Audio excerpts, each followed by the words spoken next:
جب پھول پھینکوگی تو وہ تمہاری طرف دیکھیں گے، اوپر دیکھیں گے، اپنا حسن ان کے سامنے پیش کرنا، جوانی پیش کرنا، ان کے سامنے کھلانا، ٹھمکے لگانا، مسکرانا اور پھر ہنسنا، سارا لشکر تمہارے قبضے میں آ جائے گا اور پھر وہ لڑائی میں جیت نہ سکیں گے۔ ایسا ہی ہوا، لشکر پہنچتا ہے قادسیہ،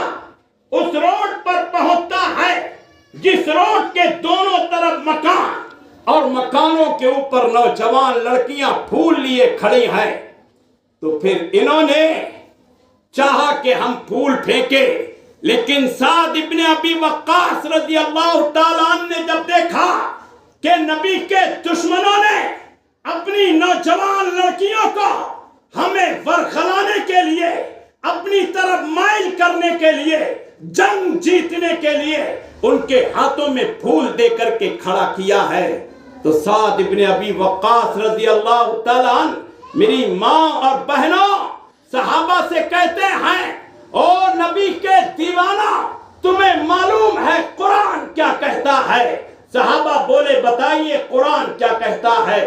آپ نے کہا قرآن کہتا ہے قُلْ لِلْمُؤْمِنِينَ يَغُضُّوا مِنْ أَبْصَارِهِمْ، جب چلو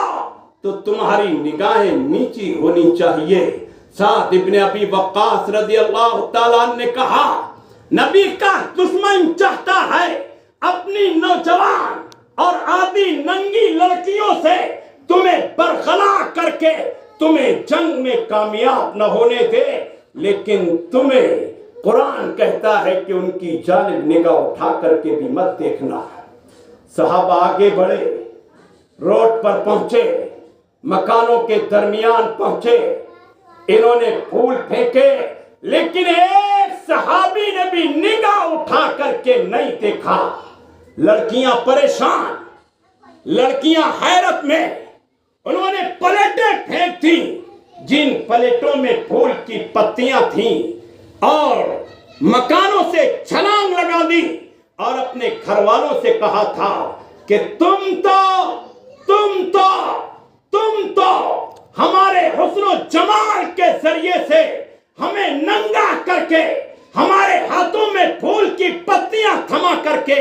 اور ان پر پھکوا کر کے ان کے ایمان کا سودا کرنا چاہتے تھے، لیکن ان کا ایمان کس قدر بلند و بالا ہے۔ پورا لشکر گزر گیا لیکن کسی نے ہماری جانب منہ اٹھا کر کے نہیں دیکھا، اور بہت ساری لڑکیاں ایمان میں اسلام